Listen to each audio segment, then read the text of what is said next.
నీటిపారుదల రంగం సార్, నీటిపారుదల రంగం తీసుకుంటే సార్ 2014 నుంచి 2024 వరకు పాపం ఇప్పటిదాకా సోదరిమణులంతా నీళ్ల పంచాయతీలోకి దిగినారు, కాళేశ్వరం కానీ ఇతర అంశాలు కానీ. ఎస్ అధ్యక్ష, తమిళిహెట్టి ప్రాజెక్టుకి సంబంధించినటువంటి అంశంలో గౌరవ సభ్యులు చెప్పినట్టుగా కొన్ని వాస్తవాలు ఉండొచ్చు, కానీ అక్కడ ఒక పాయింట్ మర్చిపోయినారు సార్. మహారాష్ట్రతోని ఒప్పందం కోసం గతంలో ముఖ్యమంత్రిగా పనిచేసినటువంటి కేసీఆర్ గారు అక్కడికి పోయి ఆ ఒప్పందం ఖరారు చేసుకొచ్చినట్టుగా నాకు గుర్తుంది. బేగంపేట ఎయిర్పోర్ట్లో దిగి ఆ తర్వాత ర్యాలీగా వచ్చినట్టుగా నాకు గుర్తుంది అధ్యక్ష. అయితే ఆ ఒప్పందం ప్రకారం నిర్మాణాలు జరగలేదు మరి అధ్యక్ష, అది ఎందుకో మనకు తెలియదు.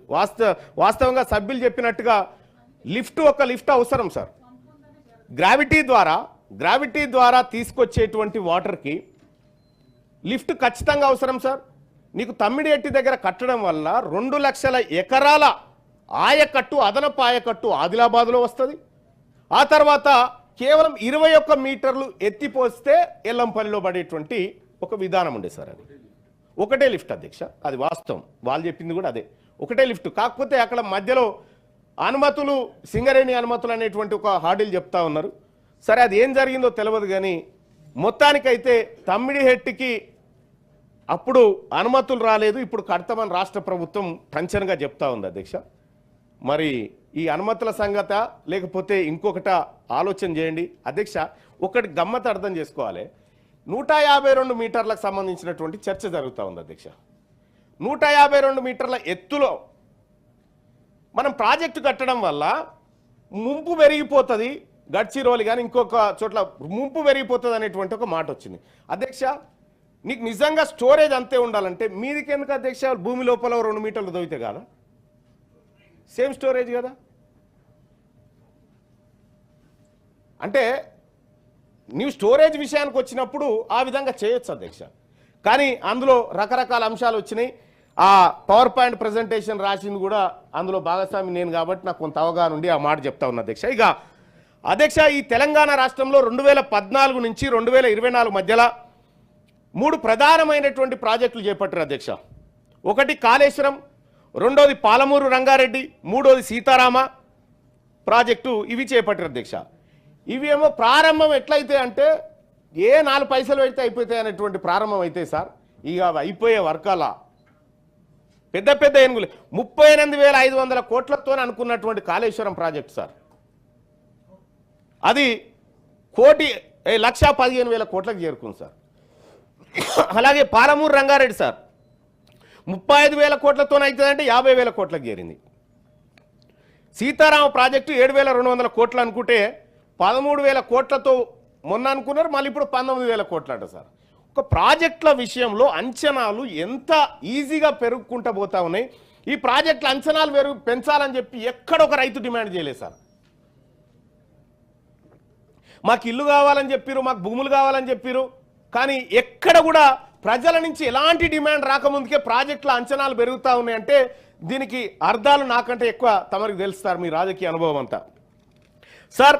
ఇక్కడ ఇన్ని ప్రాజెక్టులు, ఇన్ని లక్షల కోట్ల రూపాయలు ఇరిగేషన్ మీద పెట్టి, అంటే దాదాపుగా నేను వేసుకున్నటువంటి లెక్కల ప్రకారం ఒక్కొక్క ఎకరాను సాగుబాటులోకి తేవడానికి 90,300 రూపాయలు ఖర్చు చేసినారు సార్.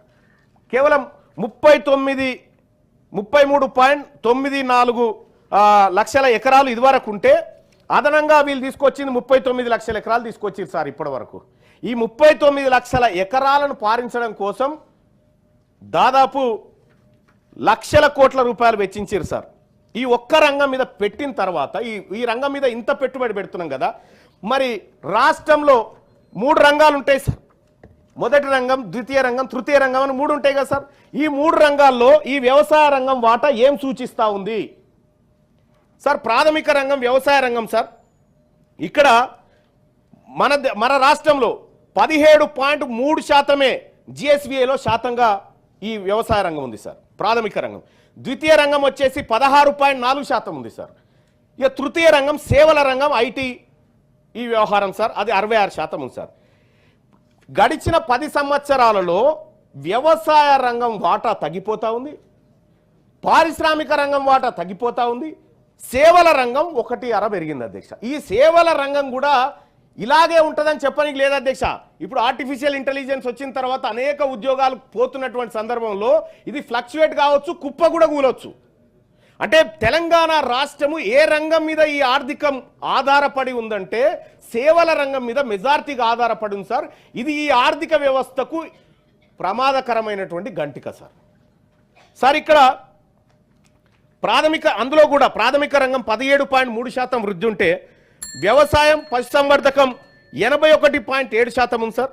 అటవీ మత్స్యపాలన 5%, ఖనిజాలు గనుల పరిశ్రమ 13.3 సార్. ఇక ఒక్కసారి 10 సంవత్సరాలకు సంబంధించి 2014 నుంచి 15 చూస్తే సార్ 2014 తెలంగాణ రాష్ట్రం ఏర్పడే నాటికి ప్రాథమిక రంగం 18.2% ఉంటే ద్వితీయ రంగం 20.4% ఉండే, తృతీయ రంగం సేవల రంగం 61.4 ఉండే అధ్యక్ష. 2014 నుంచి 2024 వచ్చేసరికి ప్రాథమిక రంగం పడిపోయింది అధ్యక్ష. ద్వితీయ రంగం 4% పడిపోయింది, సేవల రంగం ఒక 5% పెరిగింది సార్. ఇది ఏ మాత్రానికి ఇది భవిష్యత్తులో ఆర్థికంగా ఈ రాష్ట్రం పటిష్టంగా నిలబడడానికి సరిపోయేటువంటి విధానం కాదు. అందుకోసమే రాష్ట్ర ప్రభుత్వం ఇండస్ట్రీల వైపు ద్వితీయ రంగం వైపు దృష్టి పెట్టాల్సినటువంటి అవసరం ఉంది.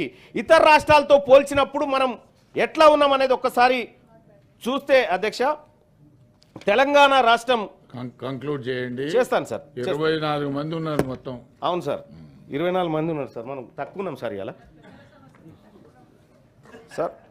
మాట్లాడేవాళ్ళ లిస్ట్ అచ్చా మాట్లాడేటోళ్ళా సార్? అచ్చా అందరు మాట్లాడాలి కదా సార్.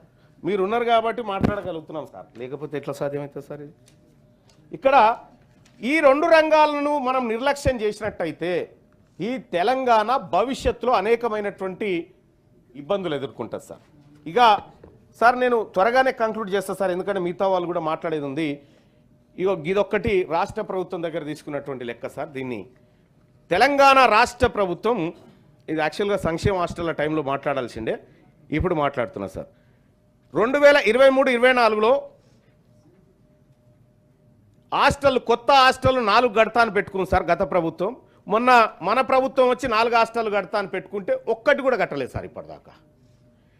ఇంకా గమ్మత్ విషయం ఏంటంటే మొన్న మన ప్రభుత్వం 2,85,000 మందికి మెట్రిక్ అనంతరం ఉపకార వేతనాలు ఇస్తామని పెట్టి 40,000 మందికి ఇచ్చింది సార్.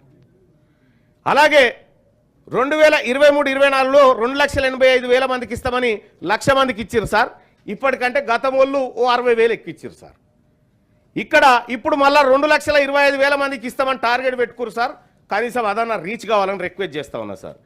ఇక హాస్టళ్లలో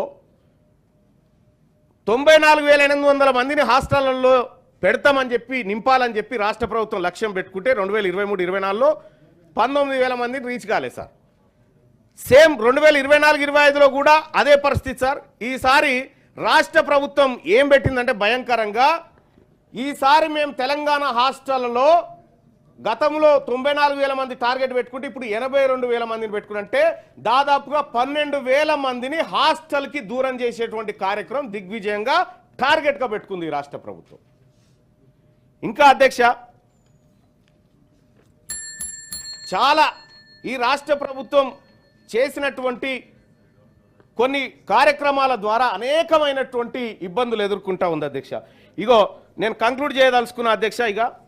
ఎందుకంటే తెలంగాణ రాష్ట్ర ప్రభుత్వం ప్రజలకు ఇచ్చినటువంటి మేనిఫెస్టోకి సంబంధించినటువంటి హామీలు సార్, 6 గ్యారంటీలకు సంబంధించి ఇవాళ తెలంగాణ జనం అడుగుతా ఉన్నారు సార్. అమరవీరుల కుటుంబాలకు ప్రభుత్వ ఉద్యోగం ఇచ్చి 25,000 రూపాయల పెన్షన్ ఇస్తామని మనం మేనిఫెస్టోలో పెట్టుకున్నాం సార్.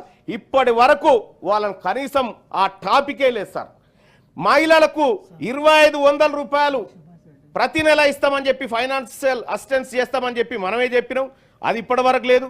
ఆ తర్వాత 15,000 రూపాయలు పర్ ఎకర్కి ఇస్తామని చెప్పినాం. మరి ఆ రైతు కూలీలకు కూడా 12,000 ఇస్తామని చెప్పినాం, ఇంకా అందనట్టు. ఇక అలాగే విద్యా భరోసా కార్డు 5 లక్షల రూపాయలు ఇస్తామని చెప్పినాం సార్, అది అడుగుతా ఉన్నారు జనం.